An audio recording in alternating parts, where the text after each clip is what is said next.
Muy bien, entonces estamos estudiando 65 profecías.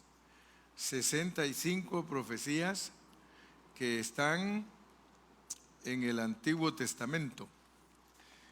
Y hemos dicho varias veces que todas estas profecías que fueron dadas en el Antiguo Testamento, relacionadas con Cristo, es para que nosotros tengamos un entendimiento completo de lo que Él es. Y todos nosotros, las naciones, debemos de sentirnos muy agradecidos con Dios, porque a nosotros sí nos abrió Dios los ojos para ver lo que dice el Antiguo Testamento relacionado con la persona de Cristo. No sé si ustedes se quedan admirados de que a los judíos les dieron el Antiguo Testamento y lo leen y lo leen y lo leen y no alcanzan a ver nada de Cristo. Eso es terrible. Eso es tremendo, ¿verdad? Que todos los sábados ellos lean el Antiguo Testamento y no puedan ver lo que dice acerca de Cristo.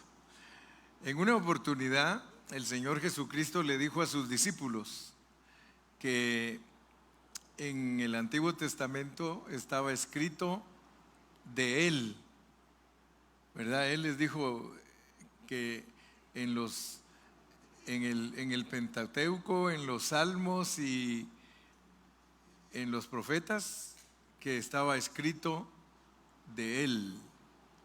No sé si pusieron aquí y no llega. Hay que apagarlo, ¿va? Porque está tirando agua para toda la alfombra y parece que hoy no hay mucho calor, ¿verdad? Ay, ustedes tienen calor y es que se está saliendo todo el agua, mira. Y entonces, antes de que seamos dueños, nos van a cobrar la alfombra. ¿Ya apagaste la pompa? Bueno, entonces solo ponles ahí para que les llegue el airecito. Entonces les decía que es sorprendente que el pueblo de Israel lea y lea y lea el Antiguo Testamento y no pueda ver nada de Cristo.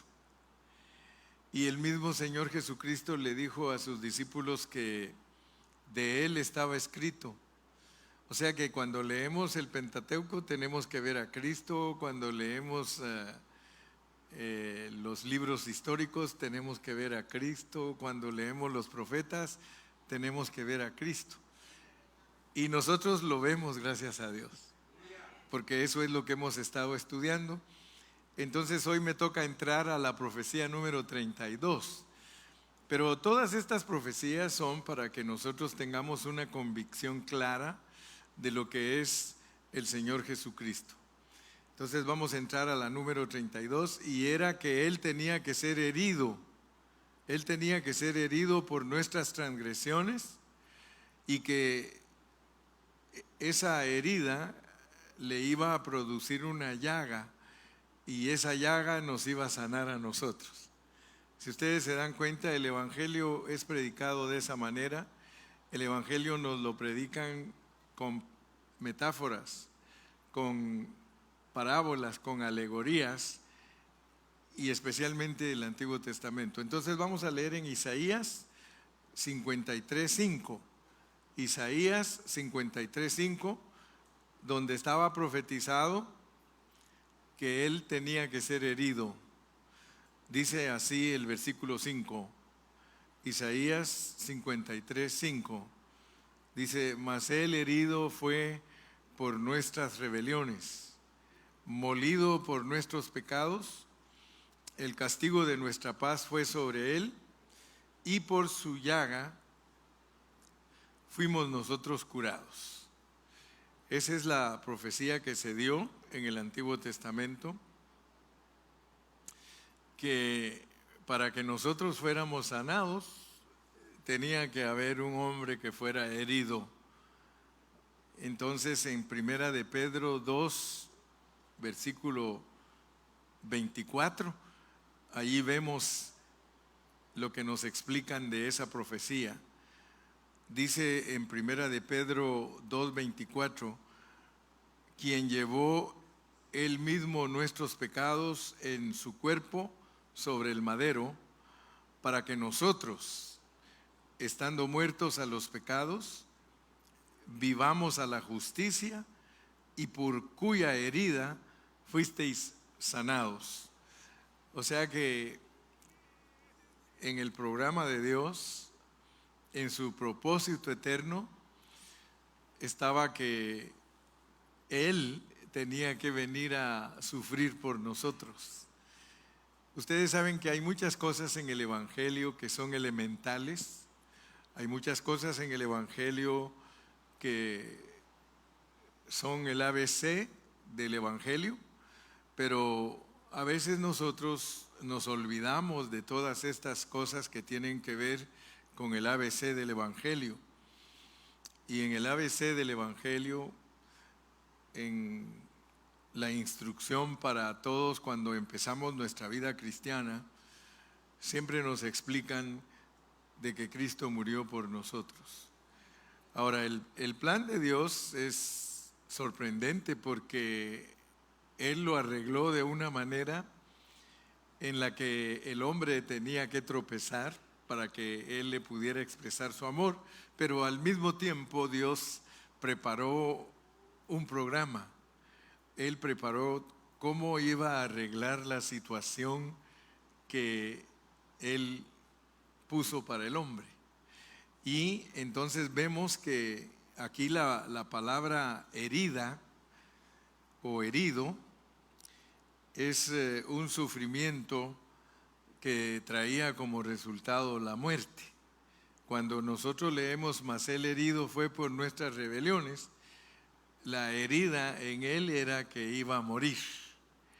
Y entonces, con esa muerte, el Señor iba a quitar el problema que estaba entre Dios y el hombre. O sea que por cuanto todos pecaron, están destituidos de la gloria de Dios. Entonces Dios arregló ese programa y todos tenemos que saber que soberanamente ese era el programa de Dios ya arreglado para que el hombre pasara por esa caída, pero también Él ya tenía arreglado que Él iba a venir a morir. Entonces no solo arregló la caída, sino que arregló la levantada. Por eso es de que con toda autoridad podemos decir que Dios crea, Él corrompe, pero Él restaura.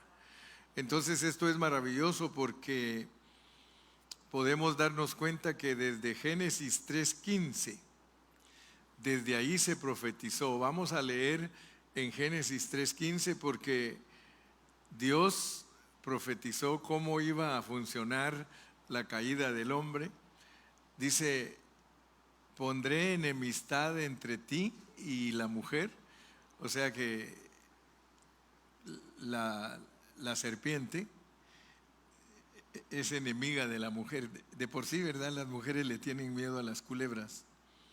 No solo las mujeres, nosotros los hombres también. También le tenemos miedo. Pero una cosa que deben entender las hermanas es de que la serpiente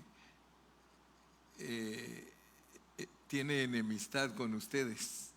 Dice, pondré enemistad entre ti y la simiente, entre ti y la mujer, y entre tu simiente y la simiente suya. Entonces el enemigo siempre se ha querido burlar de la mujer, y aquí hay una serie de, digamos, una serie de interpretaciones, porque no solo se puede interpretar lo superficial de la palabra, sino también lo profundo. O sea que aquí en este versículo yo podría predicarles que el diablo está contra las mujeres, pero el diablo está contra la iglesia, y el diablo está contra la simiente de la mujer, que es Cristo Jesús. Siempre el enemigo va a querer destruir lo que Dios quiere construir. Y pues a la larga es bastante difícil entender que Dios nos tenga en todo este rollo, ¿verdad? Porque para nosotros sería más bonito que Dios nos hubiera hecho sin pecar, ¿verdad? O sea, que nunca hubiéramos pecado. Pero entonces seríamos ángeles. Y aquí en la tierra no viven los ángeles, aquí viven los hombres. Pero de verdad, si Dios nos hubiera hecho a nosotros como personas que no caen, entonces estaríamos como los ángeles y no tendría objetivo el plan de Dios, porque el plan de Dios es mostrar cuánto nos ama. Fíjense todo lo que tuvo que hacer Él para mostrar que nos ama.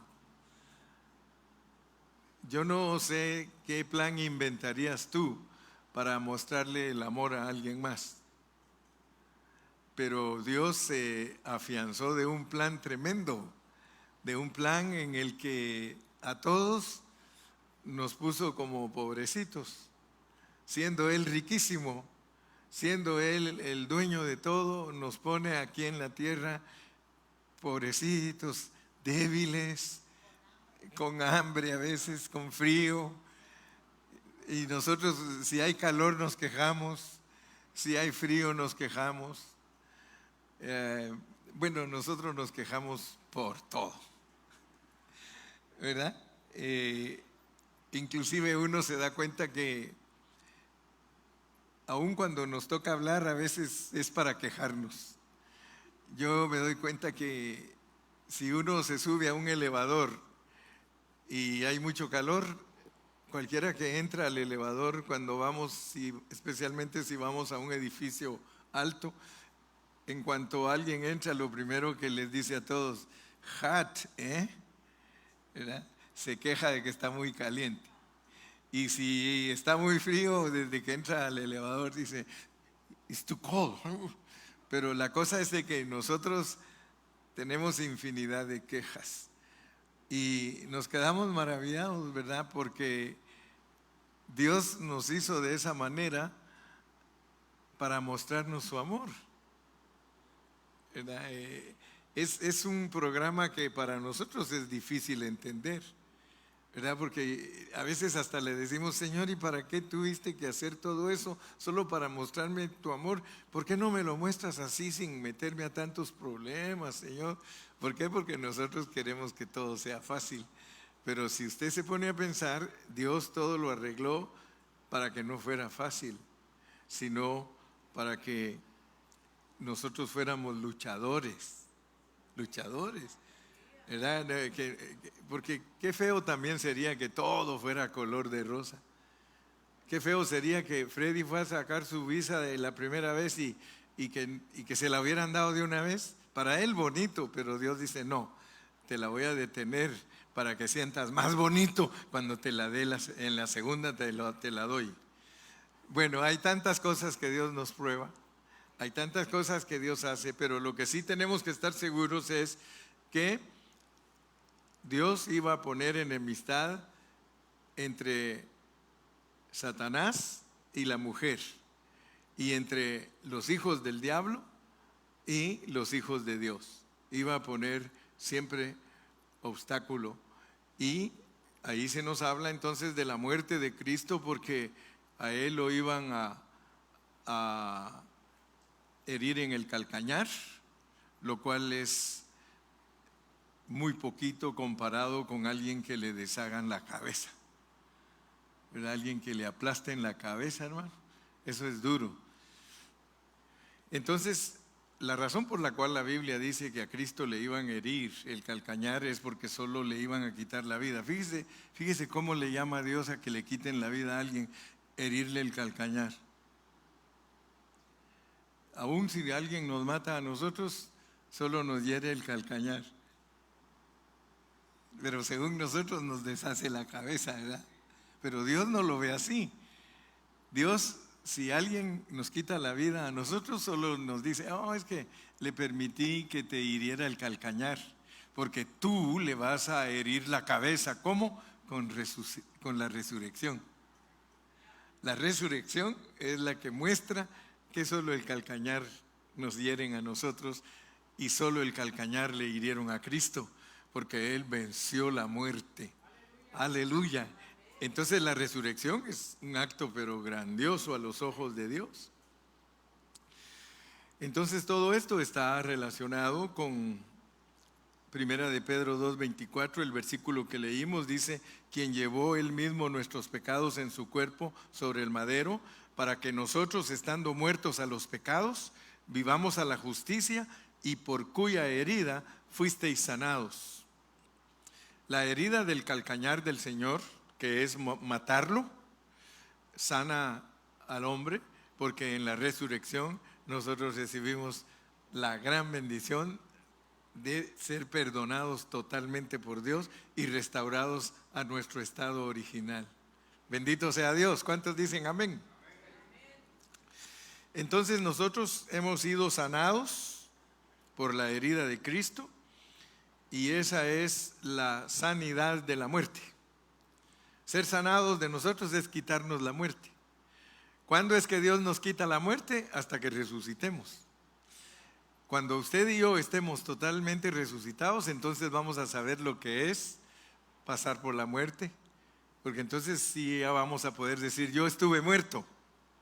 Ahorita solo Cristo lo puede decir, pero va a llegar un momento que usted y yo vamos a poder decir: yo estuve muerto y ahora estoy vivo. Y mire cómo va la historia. Estuvimos gloriosos, vivimos en un cuerpo físico, nos morimos y luego vamos a estar de vuelta en un estado glorioso. Fíjese cómo dice Efesios capítulo 2 y versículo 1. Efesios 2:1.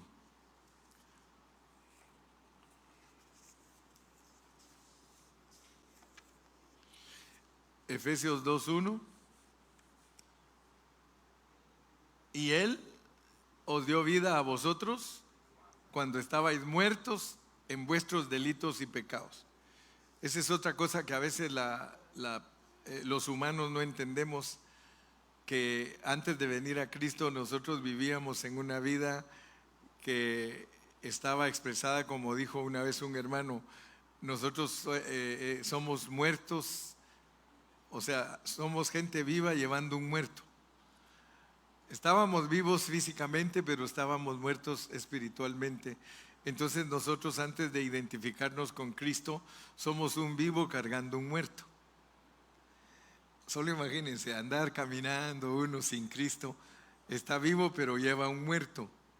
Entonces, al rato de cargar un muerto uno, ¿cómo creen que sería el olor? Entonces nosotros apestamos. Cuando uno no ha venido a Cristo, uno apesta porque solo se luce el muerto. Pero gracias a Dios que Él nos dio el olor grato de vida. Y desde que venimos a Cristo, nosotros olemos a Cristo. Un olor fragante, bendito sea el nombre del Señor.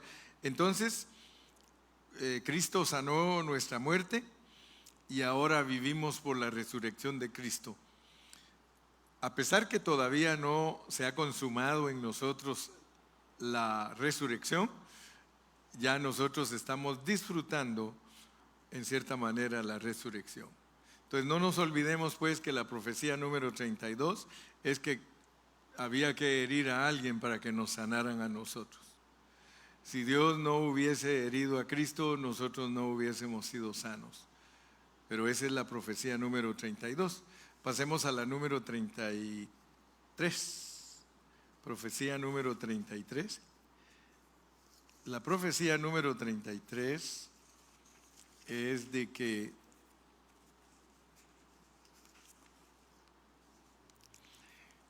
se me perdió, ¿verdad?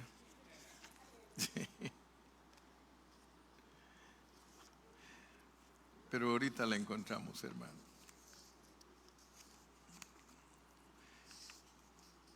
La profecía número 33 es, y todo esto estaba dicho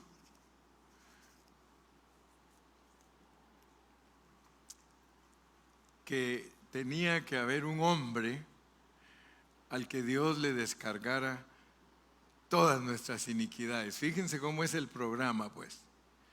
Pongamos atención, cómo es el programa profético de Cristo.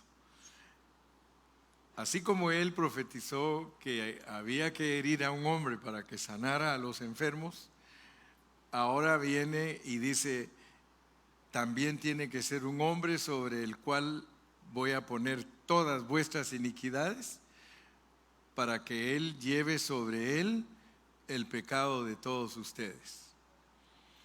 Estamos hablando del plan que Dios delineó para que nosotros estemos tranquilos.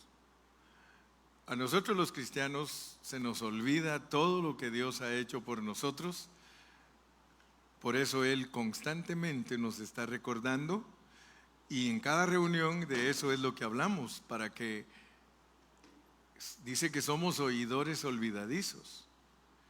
Nosotros un día nos hablan y nos explican todo lo que Cristo hizo por nosotros, y en los afanes de la vida se nos olvida todo. Y actuamos como que no fuéramos beneficiarios de nada. A veces hasta resultamos llorando, a veces resultamos sintiéndonos huérfanos, a veces resultamos, ay, es que a mí, hermano Carrillo, lo que me pasa. Pero es porque se te olvida todo lo que Dios ha hecho por ti. Es que ese es el problema que nosotros tenemos. Entonces hoy Dios, con la profecía número 33, nos va a recordar que todos los pecados de nosotros ya se los echaron a Cristo. Ya sobre Él fue echado todo nuestro pecado. Cristo es en quien Jehová cargó todas nuestras iniquidades y también llevó nuestras iniquidades. Esto estaba profetizado en Isaías 53:6. Vamos a Isaías 53:6, la segunda parte del versículo. Isaías 53:6, parte B. Isaías 53:6, parte B. Allá están mis técnicos agarrando.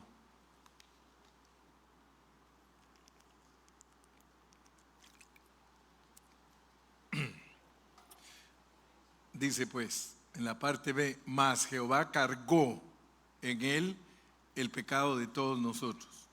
Hermano, usted tiene que estar seguro que todos los pecados suyos ya los cargó Jehová sobre Cristo. Él puso todos tus pecados sobre Cristo. Y lo que tienes que saber, porque esto no es juguete, Él puso todos tus pecados pasados sobre Cristo. Él puso todos tus pecados que estás cometiendo, están sobre Cristo. Y todos los pecados que vas a cometer en lo que te falta de vida, todos ya los llevó Cristo. Nosotros ya no tenemos ni un problema con el pecado.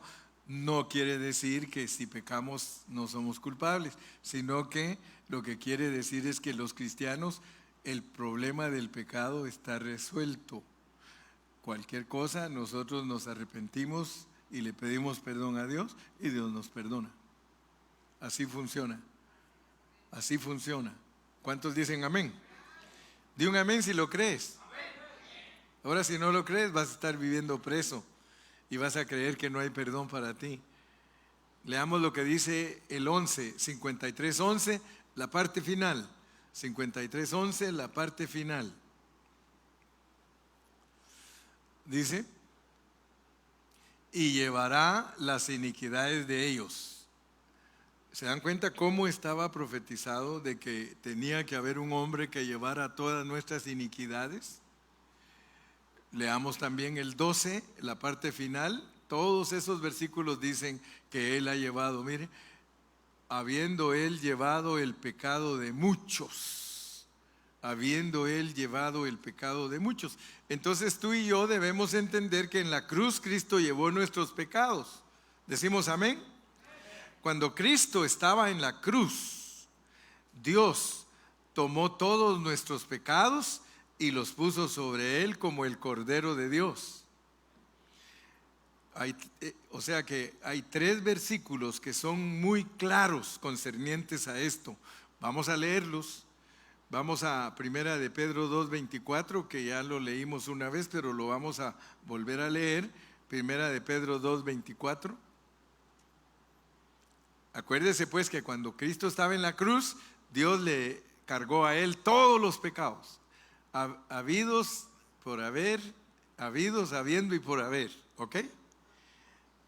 Primera de Pedro 2:24, quien llevó él mismo nuestros pecados en su cuerpo sobre el madero, para que nosotros, estando muertos a los pecados, vivamos a la justicia, y por cuya herida fuisteis sanados. Recuérdense siempre, la herida es la muerte, pero la resurrección es la sanidad. Amén. Leamos 1 Corintios 15:3. 1 Corintios 15:3. Amén, ahí lo tienen en la pantalla. 1 Corintios capítulo 15 y versículo 3. Estamos lentos pero seguros.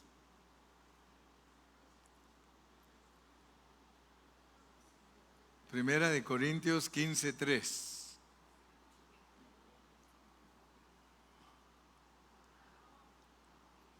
Aló. 1 Corintios 15:3 dice: porque primeramente os he enseñado lo que asimismo recibí, que Cristo murió por nosotros, por nuestros pecados, conforme a las Escrituras, conforme al Antiguo Testamento. Así murió Cristo para perdonar nuestros pecados. Y por último leamos Hebreos 9:28. Hebreos 9:28.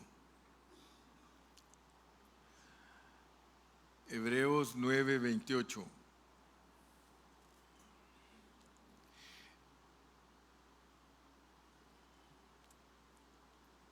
Este mensaje es para la prueba de la paciencia también,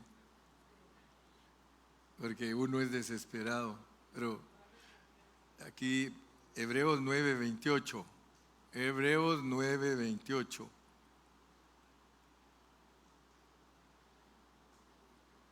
¿Lo tenemos? Alguien que lo lea, pues, porque no nos lo ponen.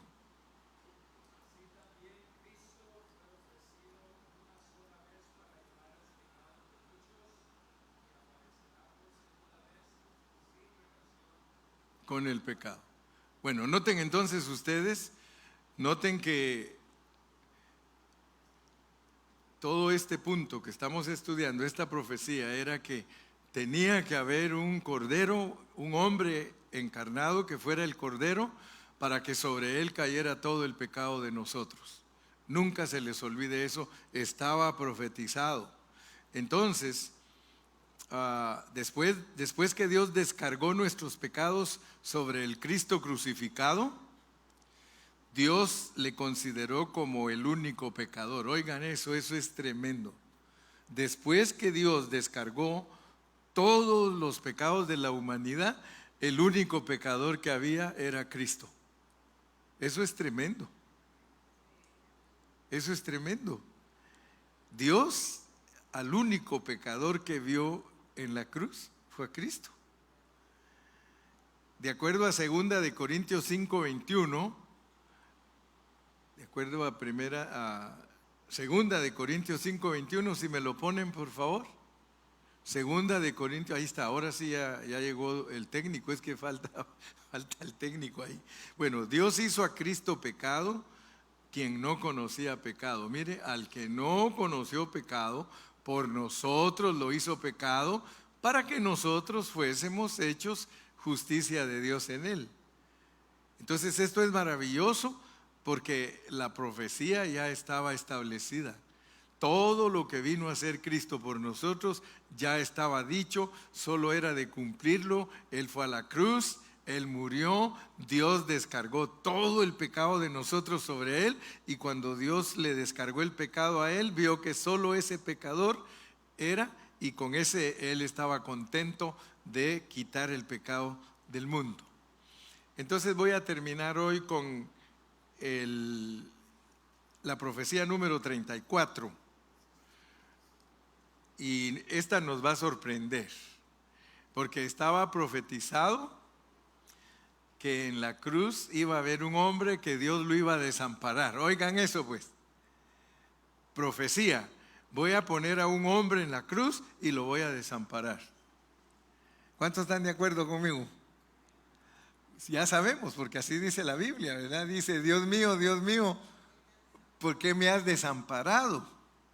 Ahora, noten pues, porque la historia nos muestra debates. En la historia han debatido los hombres y no han podido explicar. No pueden decir qué es lo que pasa. Ya ven, si ustedes le preguntan a un testigo de Jehová, ¿qué significa este versículo? Dios mío, ¿por qué me has desamparado? Dice, ya vieron, porque Él no es Dios. Él es un hombre como todos y por eso Él, cuando estaba muriendo en la cruz, se sintió desamparado. Pero si nosotros no explicamos bien este asunto, pues nosotros mismos vamos a seguir también con incógnitas. Entonces, quiero que me pongan atención, porque en la profecía se dijo que iba a haber un hombre que iba a estar en la cruz, el cual iba a ser desamparado por Dios. Vamos a leer Salmo 22.1. Salmo 22.1.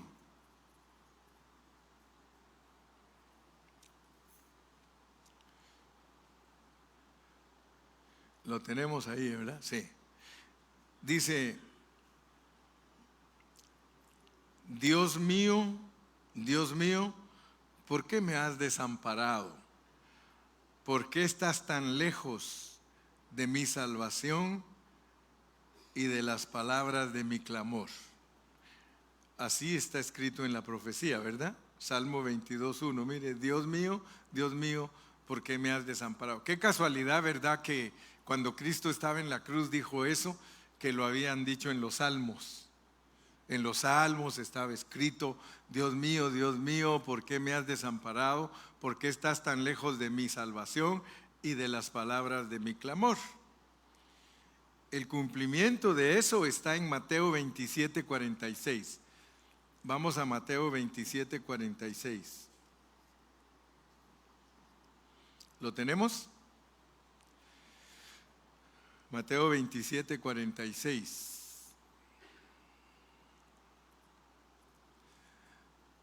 Dice Mateo 27:46, cerca de la hora novena, Jesús clamó a gran voz, diciendo, Eli, Eli, lama sabactani, esto es, Dios mío, ¿por qué me has desamparado? O sea que lo que dijo el salmista en el Antiguo Testamento, Jesús lo dijo cuando estaba en la cruz. Ahora, pensemos por un momento, porque Cristo fue crucificado a la hora tercera. Él fue crucificado a la hora tercera, pero aquí dice que cerca de la hora novena, o sea que ya tenía 6 horas de estar crucificado. Y después de 6 horas de estar crucificado, Él dijo, Dios mío, ¿por qué me has desamparado? Entonces, en las primeras 3 horas, Él fue maltratado por los hombres, vituperado, se fueron a burlar de Él allí a la cruz, y en las últimas 3 horas, Él fue juzgado por Dios. Noten pues qué tremendo es esto, hermano. Las primeras 3 horas de sufrimiento de Cristo lo injuriaban, lo maltrataban, ¿qué no le hicieron? Y las segundas 3 horas, porque 6 estuvo de sufrimiento, lo juzgó Dios.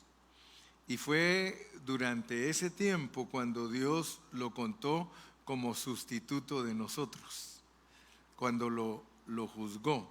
Allí en Mateo 27, 45, 46 y 47, nosotros nos podemos dar cuenta todo lo que le estuvo pasando. Pero luego que Dios descargó el pecado sobre él, dice la Biblia que se oscureció toda la tierra. Tinieblas cubrieron la tierra hasta la hora novena, y Dios lo desamparó a causa de nuestro pecado.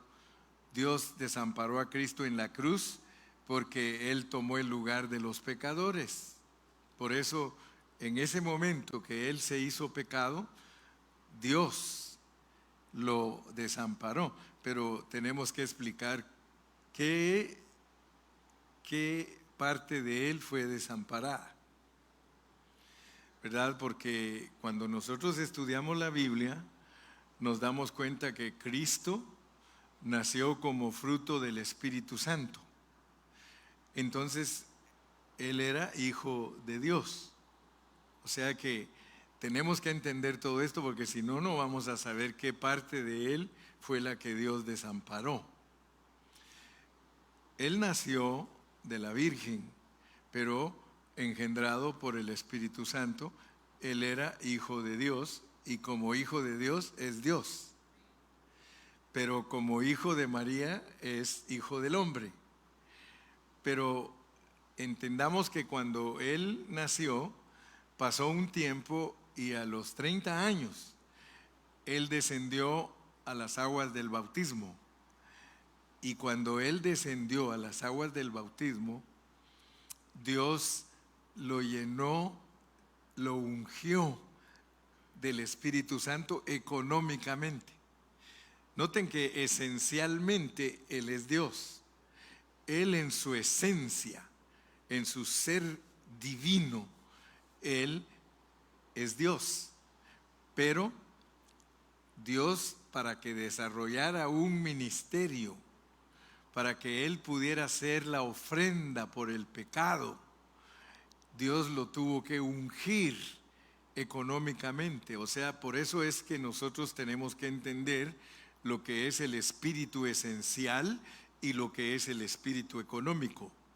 Cuando hablamos del espíritu esencial, nosotros estamos hablando de la vida de Dios, la vida divina. Pero cuando hablamos del espíritu económico, estamos hablando del equipamiento. Estamos hablando de que Dios lo llenó a Él para cumplir el ministerio. Cuando Él dijo, Dios mío, ¿por qué me has desamparado?, fue cuando Dios le quitó el espíritu económico por un momento, porque ya había terminado su trabajo. Entonces el espíritu económico, que es el espíritu que nos da autoridad a nosotros en la tierra, ese espíritu es el que lo abandonó a Él, porque no lo abandonó nunca de su esencia. El Señor Jesucristo, Él derramó su propia sangre, Él derramó lo que Él era. Él, cuando murió en la cruz, Él padeció, y no se puede decir que Él murió sencillamente como hombre, no. Es la muerte de Dios la que nos ha salvado a nosotros. Es Dios pasado por la muerte el que nos salva a nosotros. Pero Él clamó porque el espíritu que lo ungió económicamente se quitó. Pero Él nunca dejó de ser Dios. Él es el Dios hombre. Él es el Dios hombre. Si nosotros le quitamos esto que estamos hablando a la palabra de Dios, entonces sencillamente Él es un hombre y no es Dios. Y por eso es que hay doctrinas que enseñan que Él solo era hombre y que por eso lo abandonó Dios.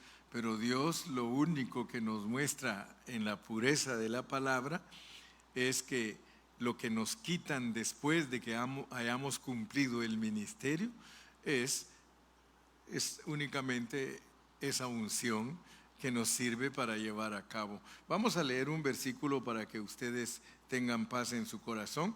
Vamos a leer Hebreos 9:14. Hebreos 9:14.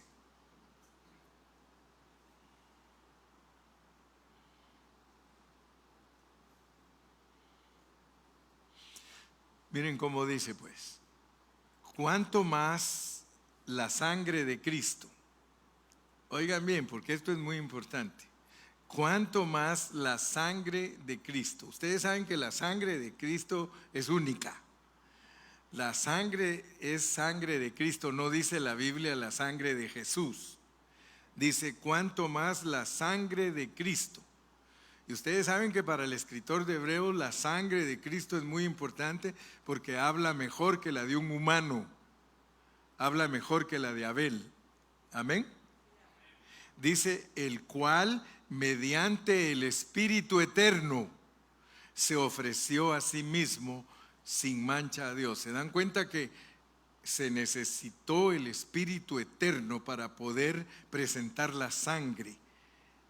Entonces Él presentó la sangre por medio del Espíritu eterno para limpiar nuestras conciencias de obras muertas para que sirvamos al Dios vivo.